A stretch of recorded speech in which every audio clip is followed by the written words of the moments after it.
नमस्कार दोस्तों, इस वीडियो में हम लेखिका एनिट बेलीटन के ऊपर चर्चा करेंगे। तो चलिए शुरू करते हैं वीडियो।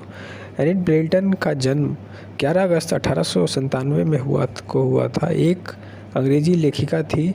उनका जन्म डिल्विच, साउथ लंदन, इंग्लैंड में हुआ था। वह दुनिया के सबसे प्रसिद्ध बच्चों के लेखकों में से एक थी। वह अब तक के सबसे विपुल लेखकों में से एक हैं।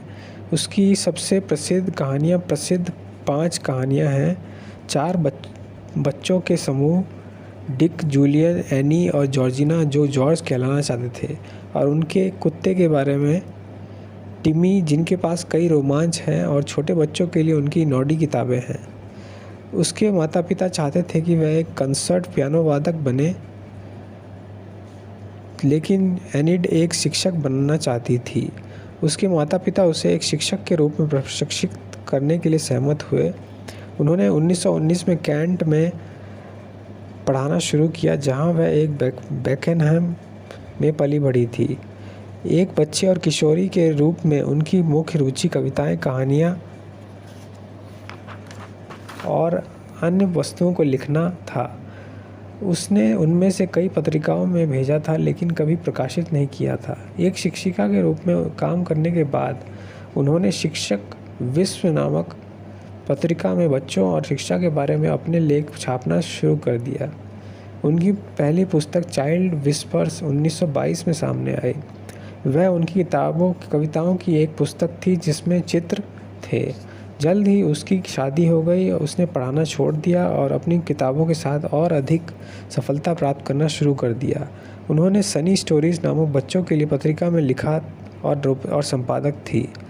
इस पत्रिका के लिए उन्होंने जो कहानियाँ लिखी वे इतनी लोकप्रिय थी कि उस समय पत्रिका को एनिट बेलीटन की सनी स्टोरीज कहा जाता था।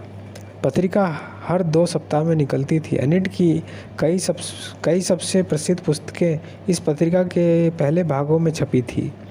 एनिट बेलीटन दुनिया के सबसे ज़्यादा बिकने वाली लेखकों में से एक के रूप में Guinness book of world records में दर्ज है।